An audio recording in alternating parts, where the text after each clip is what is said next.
Former boxing champion Scott Fitzgerald has been jailed after flooring a man outside a pub with a single punch. The Commonwealth gold medalist attacked Leevi Francis in a pub in a drink and drug fueled rage. Leevi suffered a broken jaw and a cut below his eyebrow after being knocked unconscious outside the Grand Junction in Preston, Lancashire. Mr. Fitzgerald has now been jailed for 46 weeks after he pleaded guilty to GBH on the first day of his trial. Preston Crown Court heard how the boxer had been drinking all afternoon and smoked cannabis on November the 27th last year.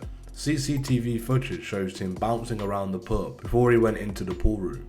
Landlady Kirsty Allen kicked him out after he stamped on the floor hard, close to the pool table, after being shoved outside by a group of drinkers. Mr. Fitzgerald first confronted another man. Seeing this, Leevi stepped in to help and was punched to the ground by the British light middleweight champion. He lay unconscious for around a minute before being taken to hospital. In a victim impact statement, Leevi said a plate inserted into his jaw causes him pain at night, and he was told how he lost 2 stone after being left unable to eat. He also revealed he has suffered socially since the attack and feels anxious about his son's boxing hobby. Ayaz Quasi, defending, told the courts how Mr. Fitzgerald's successful career, which saw him win a gold medal for his country in 2014, was blighted by drink and drug use. His lawyer said how he was now banned from professional boxing, but has remained sober whilst being kept on remand in custody. Mr. Quasi added he is utterly aghast and ashamed at the way he was behaving. This loutish and disorderly behaviour in public.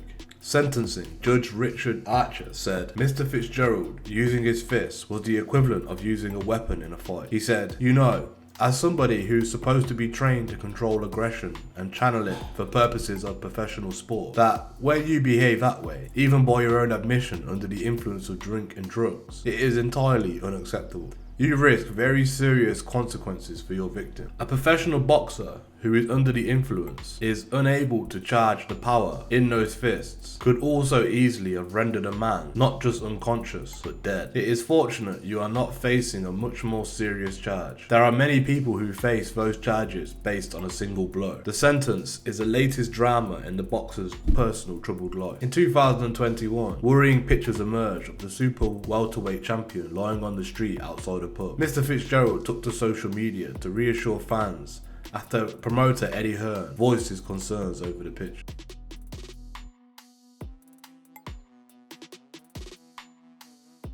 A gangster's girlfriend who helped her boyfriend run a racket in which 3 16-year-old schoolboys were used as slaves to deal drugs avoided jail by the skin of her teeth. Georgia Burns, who was 22, agreed to repeatedly drive her boyfriend 100 miles from their homes in Manchester to Hull, where one of the exploited teenagers was set up in a squalid flat. During a callous text exchange with drug boss Jamie Upton about one of the teenagers, Miss Burns said, "You can tell this boy's been living in a crack house. He stinks." Mr. Upton, 25, then responded, "Yeah, he stinks, don't he? Ha ha ha." Police busted the racket after placing the flat under surveillance and found Mr. Upton in the upstairs toilet trying to flush drugs down the toilet. Officers seized heroin and crack from the flat worth around £2,295 plus £3,162 in cash. The 3 boys, who cannot be named, were rescued and moved away from Manchester following the police operation named Marconi. It emerged that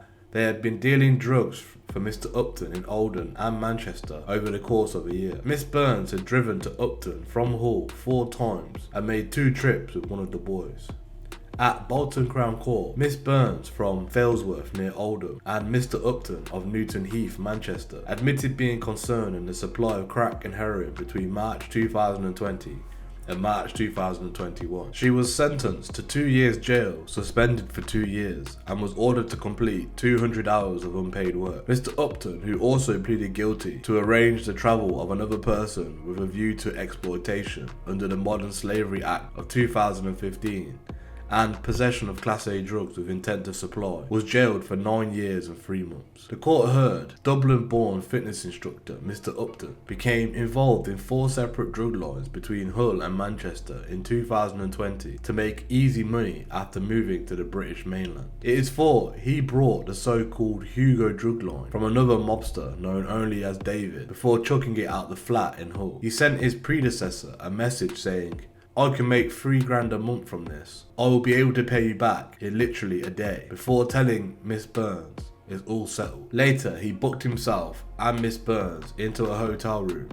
before moving one of the 16-year-olds into a flat to run the Hugo line. He subsequently set up a second Snickers drug line in Oldham, run by another 16-year-old lad. Mr. Upton would be ferried around by Miss Burns in her car, as he believed drug squad police were less likely to pull over a woman driver. One of the boys he recruited had been in and out of care. At the time, he was conscripted into the drugs racket. He was doing well at school, but his performance and attendance dropped off when he got involved with Mr. Upton. In one text to Miss Burns, Mr. Upton boasted, "I've sent the kids to go and get me a pizza. They get $1.50 a day. It doesn't matter what I make them do. They are my Joeys. I fucking pay them, so they know where their bread's buttered." Miss Burns replied, "True. If you pay them, they can't say no." A later message from him to her read, "I'm not asked about anything anymore. I shattered the guy in the car park earlier. I'll get GBH if we get caught." Maria Brannan, prosecuting, said, Mr. Upton told Miss Burns it was going well, and Miss Burns said, "I'm glad it's going well and you're making money. Why don't you ask David for a lift down to Hull next time?" But Mr. Upton responded, "Fuck David, he owes me £1,300. He's taking the fucking piss." Miss Burns told him, "I've put 600 miles on my car driving you," to which he offers £200 to drive him again. Officers were alerted to the racket after one of the boys confided in his social worker. The lad was said to be scared and confessed, "I'm selling his stuff because he owes people money." The boy also told how an enforcer acting for Mr. Upton told him, "You've got 9 sisters, haven't you? Which one am I going to have to fuck up?" Mr. Upton was bailed after the raid on the flat, but was arrested at his home on March 2021, with officers seizing a .22 Colt rifle, 16 bullets, £10,000 worth of heroin and cocaine, and 17 mobile phones. Miss Burns was arrested later. Both gave no comment in an interview. All 3 boys did not assist the prosecution. In mitigation for Miss Burns, defence counsel Miss Catherine Pierpoint said she now appreciates what she got herself involved in was serious and knows that those who assist others help these kinds of operations take place. She knew there was a concern from Mr. Upton about being stopped, which led him wanting to get driven around by a woman, as they were less likely to be stopped. Although she never handled the drugs or dealt with any of the others accused, she did drive Mr. Upton from Hull to Manchester on 2 occasions. Although she was actively involved over that period of time, it was contained to the trips. She had just turned 19 at the time, and she was not paid through these months. Only on one occasion she was given money for petrol, and it is clear that she acted at his request throughout. She was not acting under duress, and she should have and could have made a different decision, but other messages taken from her phone showed a relationship in a different light. One night before they both drove to Hull, Mr. Upton asked her to drive him, to which she is hesitant and refuses, but in response he says, "You're always driving to go to the sunbed." She says, "That's not fair. The sunbed is close," but he responded sarcastically, "Well, thanks,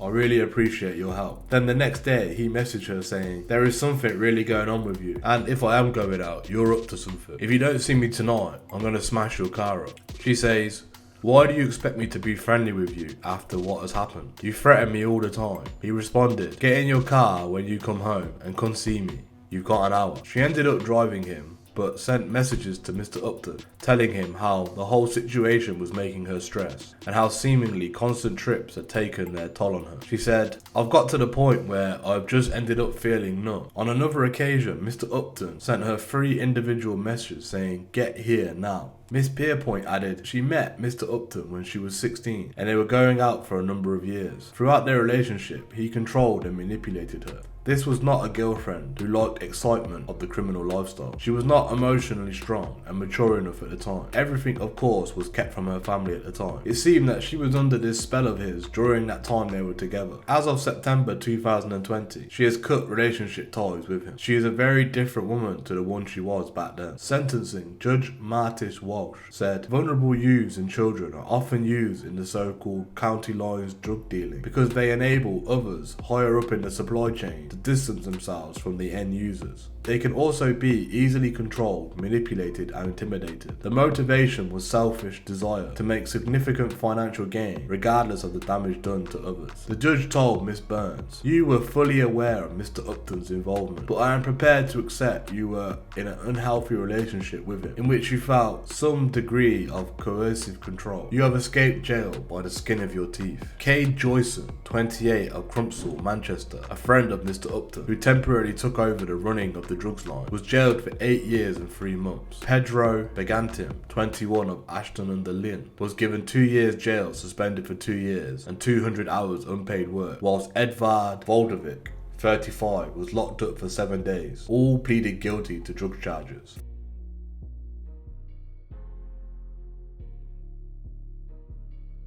Four men who conspired to supply drugs from the Netherlands to the UK and Ireland have been convicted following a National Crime Agency investigation. Anthony Terry, 49, from Wolverhampton, organised the importation and was under surveillance when £1.6 million worth of cocaine was seized at Belfast Port on the 22nd of February 2021.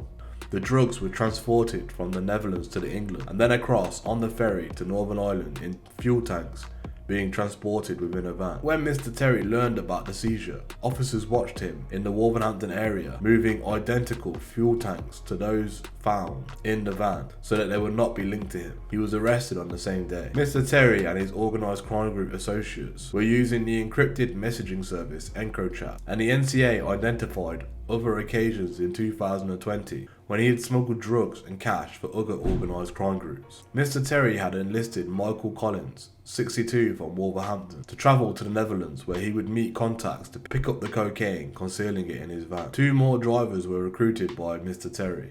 Mohammed Omar Khan, 38, from Birmingham, supplied drugs to customers in the UK, and Josh Pal Singh Kothria, 33, from Wolverhampton, supplied them to the Republic of Ireland. Mr. Terry instructed Mr. Collis to travel to the Netherlands on the 6th of April 2020, where he collected 17.5 kilos of cocaine. From there, the drugs were divided up, and while Mr. Khan delivered 6 kilos to Luton and 4 to Slough, Mr. Collins travelled to the Republic of Ireland to hand over the remaining 5.5 kilos in County Wicklow.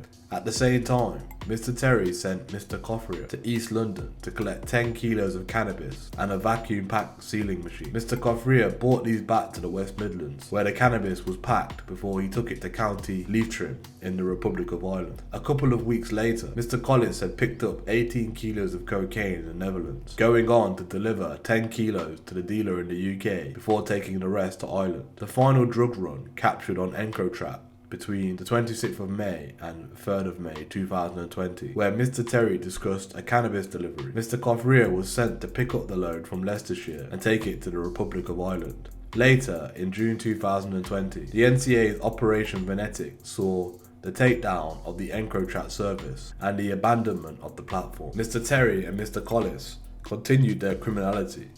However, the NCA investigators established that Mr. Collis had travelled to the Hook of Holland again in July and September 2020 before returning to England and travelling onward to Belfast. He then distributed the drugs in Limerick in the Republic of Ireland. Mr. Collis and Mr. Kothria were arrested in March 2021. Mr. Khan had been arrested earlier in December 2020, following a trial in November 2022. Mr. Terry was jailed for 18 years in relation to the Belfast cocaine seizure. He was charged with additional drug trafficking offences linked to the messages found on his EncroChat device in April 2022 and pleaded guilty April this year. Mr. Collis also pleaded guilty to drug trafficking offences in April. Mr. Kothria and Mr. Khan were convicted at Wolverhampton Crown Court after a 2-week trial. All 4 men will be sentenced at a later date to be confirmed. Mick Pope, NCA branch commander, said, "This was a sophisticated operation to smuggle drugs into the UK and Ireland to make a significant profit. Mr. Terry was the kingpin of this group, offering a service to criminals who needed to obtain drugs or move money. These convictions have taken a harmful crime group out of action and demonstrate the NCA's commitment to protecting the public from serious and organised crime."